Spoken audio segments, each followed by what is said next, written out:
सो आज का टॉपिक हमारा रिवर्स ऑस्मोसिस है कि रिवर्स ऑस्मोसिस होता क्या है।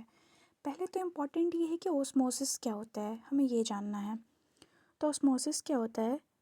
The process of solvent moving through a semi permeable membrane from less concentration solute to more concentrated solution. इसको नॉर्मल वर्ड्स में समझने के लिए, तो ओस्मोसिस के भी दो टाइप होते हैं, एक इंडोस्मोसिस और एक एक्सोस्मोसिस। तो हम लोग एक टाइप के बारे में समझते हैं, दूसरा उससे रिलेट कर सकते हैं। तो जैसे ये एक रेजिन है, रेजिन मीन्स किशमिश। किशमिश के अंदर, किशमिश हम लोग को मीठा लगता है, क्यों लगता है? क्योंकि वो उसमें शुगर होता है। Sugar is a high concentrated solute. वो हाई कंसनट्रेटेड सॉल्यूट है, इसका मतलब उसमें पानी का कंसनट्रेशन कम है।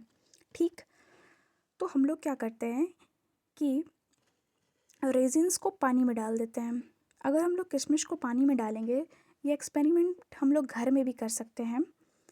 तो रेजिन्स को जब हम लोग पानी में डालते हैं तो हम लोग को दिखता है कि वो स्वेलअप हो जाता है। इसका जो है ये स्वेलअप हो जाएगा। स्वेलअप को इंडोस्मोसिस हम लोग बोलते हैं, क्योंकि पानी अंदर की तरफ आया। ये ऐसा क्यों हुआ, ये अब देखते हैं।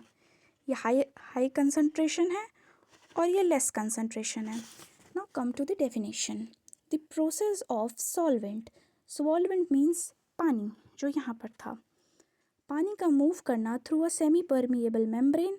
ओके, एक मेम्ब्रेन होता है वहाँ पर, from a less concentrated solute. This is a less concentrated solute, क्योंकि इसमें पानी का मात्रा ज़्यादा है, इसमें कंसनट्रेशन कम है।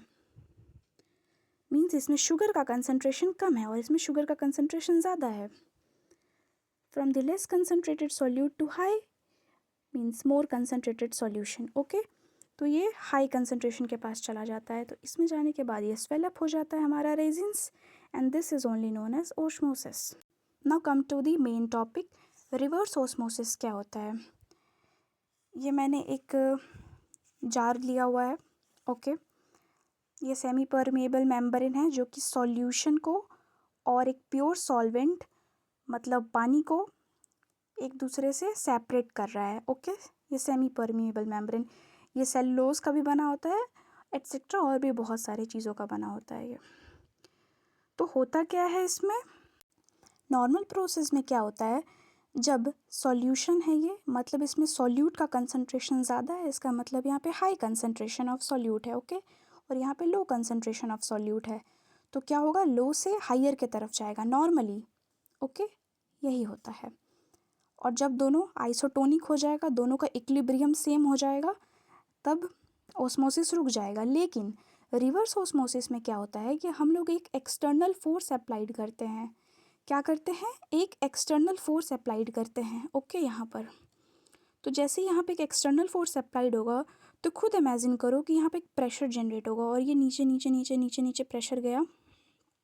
ओके, तो जैसे ही ये नीचे नीचे गया, तो यहाँ से जो वाटर सॉल्वेंट जा रहा था, प्योर सॉल्वेंट, वो जाना बंद हो जाएगा।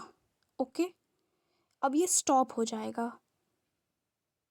ओके, तो उस प्रोसेस को हम लोग ऑस्मोटिक प्रेशर बोलते हैं। ओके, और अगर इस अप्लाइड फोर्स को, एक्सटर्नल फोर्स को अगर हम लोग और बढ़ा दें, पहले तो थोड़ा सा था जिस टाइम ये रुक गया यहाँ से सॉल्वेंट जाना, लेकिन हम लोग अगर और बढ़ा दें एक्सटर्नल प्रेशर, तो फिर क्या होगा।